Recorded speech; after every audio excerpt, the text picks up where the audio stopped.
One day removed from the last game of the season, how does it feel? It's bittersweet, you know. I'm really happy to be spending the day with my daughter today. We're going to Legoland, so that's awesome. But I definitely feel a little, I don't know what you would call that, but it's bittersweet. Yeah. How would you rate the inaugural season? What grade would you give it? You know, I leave that up to the superiors, but I'm not going to grade it, but I do think really pleased with how it went. You know, obviously, I would love to be coaching the guys further into the playoffs, but for an expansion team, considering where Delaware and New York kind of set the bar, you know, we've exceeded that, and so we're just really pleased with the, especially with the development of the players. That was a really obviously our number one goal, and I think that has shown through. For you, you said before it's a development league for everybody, not just for the players. They're a first-time coach here as well. What's one of the things that you learned the most about yourself as a coach? Gosh, it's really hard. Like people ask me that, and it's hard to answer. It's just not. It's not that simple because there's so many things that are happening. There's so many decisions. There's so much growth period, and it's not like you can just kind of pinpoint one thing.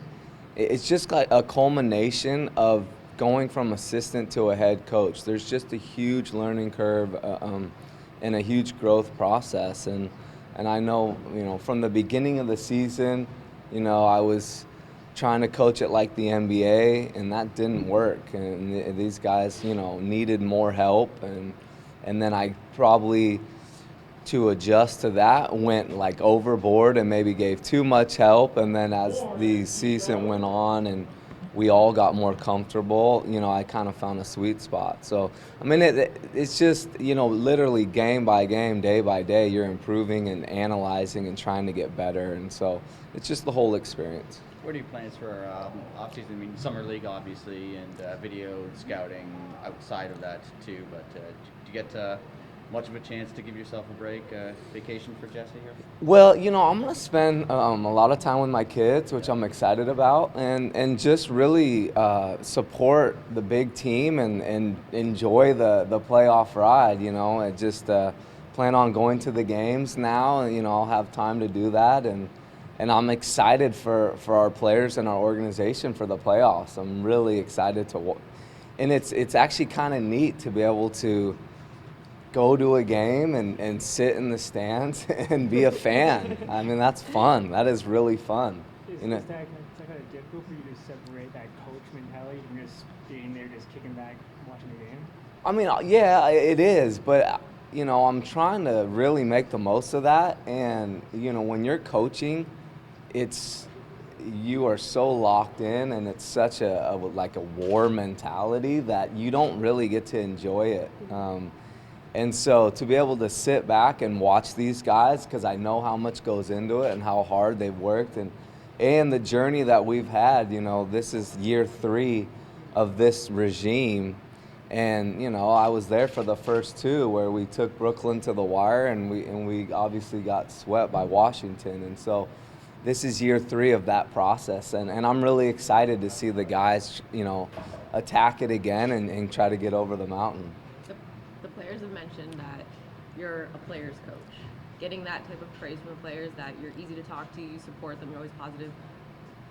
How good of a feeling is that, knowing that you're not the type of coach where you're in them and getting mad at them? You're always trying to keep it positive and keep looking ahead. Yeah, I mean, obviously, I would, you know, my goal is to be myself, and stay true to who I am, and part of that, you know, is I guess being a quote unquote players coach. But you know, it's always finding that line. You know, I think if you have pure intentions and your goals are aligned with helping them and putting them first, you know, all that stuff kind of falls into place. And if you prepare and you work your tail off, and you can help them and give them valuable information to help them succeed in their individual and team goals, then you're doing your job, and hopefully that comes through to them. And we had a great group of guys. We had a really good team to coach, just really good people outside of basketball. And that, it just made it a really fun process for all of us to stay positive and keep getting better. Nick Nurse, 22 wins as a D-League head coach. Does it feel good to have one game on him? You got a little bit of bragging rights? Yes, I'm trying to mature, so I haven't called him or texted him, even though I wanted to, but I'm trying to mature in that area. So I'm just going to wait till it be able to casually come up. Just casually. Yeah, I'll figure out a way to get it in there. Kind of the unsung heroes, I guess, on the season is your assistant coaching staff. How great were they for you this year in terms of just helping you find your niche and kind of reeling you back in if you got too zoned into one thing? Yeah, no, that was a tough job for those guys because, I am a player's coach, but at the same time, I'm in that, being in the NBA the last 8 years, being with 3 different head coaches, that I was trying to find my way, and trying to find my way, there was some moments where I was intense and very demanding of them, and they met that challenge. They did a really nice job with the players, helping the players get better. They were always available and put in the time, which is so crucial to be willing to give up all your free time for the players, and then just being able to help me find my way as a rookie coach. I thought they did a really nice job, and I'm really appreciative of that. Talking about Bruno, Ron mentioned that with him being on the bench with the injury, he got to see sort of how the guys are on the bench. And we know at the beginning of the season, Bruno was frustrated. You could see it on him, the body language. End of the season, has amazing games. Talk about the growth and the maturity of him over the season this year. Well, when I think back to that first game, and he was, he just, all over the place, just bouncing around, not really knowing what to do, where to be, throwing up crazy shots. And at no point did I ever want to just completely stifle him or demoralize him to where, he didn't want to continue, because I knew it was going to be really hard. And so we tried to be super positive, but at the same time be able to pull him out when we absolutely needed to teach some, lessons and let him calm down. And I remember the beginning of the season, his frustration and just, you could tell he was visibly upset during the games. And that was a carryover from Summer League. So we knew that about him. And then I remember, I forget what game that was. It was definitely in the second half of the season. I got upset about, he took 2 bad shots in a row. We sat him down. And I looked over to see what he was doing, when I was walking out to the timeout.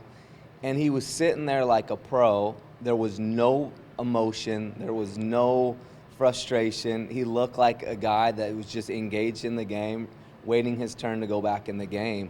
And that was a huge moment for us, just to see that growth, that maturity, that he was able to take that criticism, because I made it extremely clear that he was being pulled for his shot selection.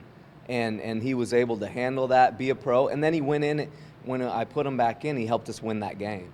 And so that's what you're looking for. I mean, it's, the fans, everybody sees, the driving and the shooting and all that stuff, and that stuff is really important. But that mental part of the game is extremely important in the NBA, because as you guys know, this is a hard league, and there's going to be tons of ups and downs. And if you have that fortitude to be able to handle it, it's really important. And that maturity, almost off the court, was almost as important as on the court with Bruno this year. Do you think his growth has gotten him closer to a chance in the NBA than he was at the beginning of the season? Yeah, no question. I mean, to be honest, this is like Bruno's freshman year of college season. I mean, literally, he's so young. He's playing, minutes for the first time in his life. So, I mean, he has a bright future. He really does. I mean, to see where he started and where he finished up these last 3 games, I mean, that's a long process of growth, and he came a long way. And so, yeah, I think we're all very excited, I think, as an organization, to see that, to see how it turned out, to see where he's at. He's definitely closer to the NBA, and I'm excited about the summertime. I can't wait to get my hands on him again and do summer league and do that whole process again, because I know he's further along and we can kind of take it to the next level.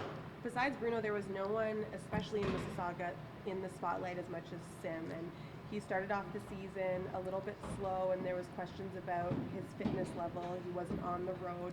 How do you think he responded? Because under pressure like that, someone can crack and they can just kind of take the easy way out. But he seemed to respond in a positive manner. Yeah, I give him a lot of credit, especially because I think if you ask the players and the assistant coaches, if there was a guy that I coached really hard and was on, it was Sim. I was really on him because he needed that. I mean, I felt like he needed that. And in that moment when we were trying to get him ready and trying to get him ready for the showcase, and there was some tough days, I think, for him where he could have been like, you know what, this little guy, I don't care what he says. I want to relax. I don't want to listen to what this guy's talking about. And he didn't do it. He stayed with it. He was able to handle that. And he was huge for us. He was part of the turnaround of the season. And when he started getting double-doubles, it changed our team. And so, I give him a lot of credit for being able to fight through it and get to a place where he was helping us win basketball games. Did you ever have to sit beside him while you traveled? No, I can't believe. If you guys could see him get into some of those small planes, it is crazy. I mean, he is literally bent all the way over with his back on the ceiling in those small planes. I feel so bad for him. It's crazy. Has Bruno's singing improved this season?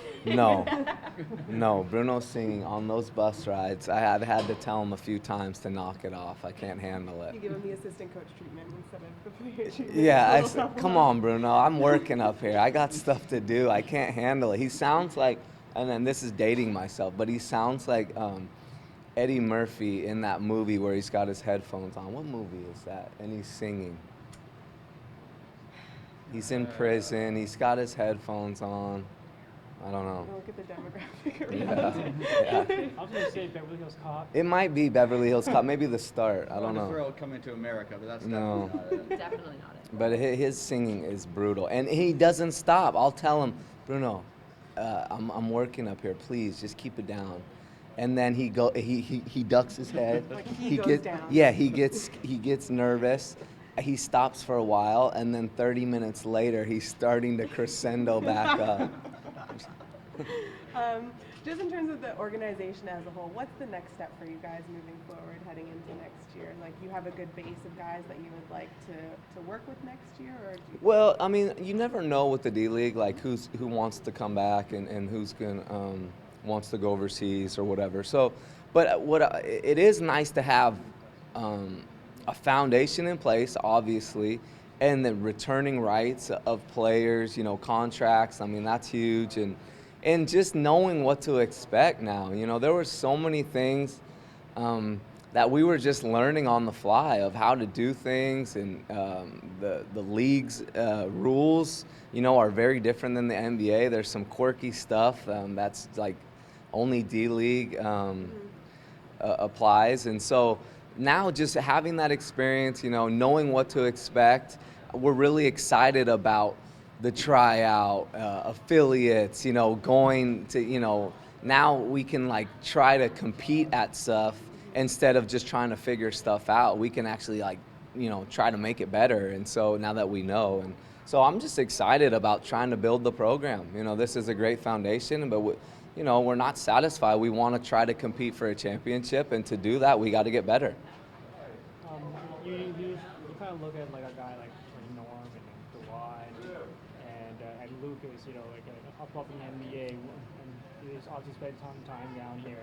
Like, what kind of lessons do you think they learned down here to apply to what they're doing up there, particularly with what Norm is doing right now? Yeah, well, I mean, I thought Norm, I mean, just, it's always hard to, because there's so much stuff that goes into this, and there is a lot that I could talk about. But specifically with Norman, I thought he learned how to be aggressive, but not selfish isn't the word, but not be tunnel vision, a one-trick pony guy, and that I think has really carried over to the big club. Like, you can see the more minutes that he got up there, and again, I didn't get to see the game last night. I listened to it on the way home, and then I saw the highlights, and he's just starting to like figure it out that he can be aggressive, but also still make the right play and make easy plays. And he wasn't able to do that when we got him. It was just either I'm going to score, or one game he tried to, and he was passing every time and wasn't even looking at the rim because he was trying to figure out how to be a playmaker. And so, I think he's where he's at right now, man. To play 30 minutes last night and impact that game, he gets 14 points and all kinds of stats on the stat sheet.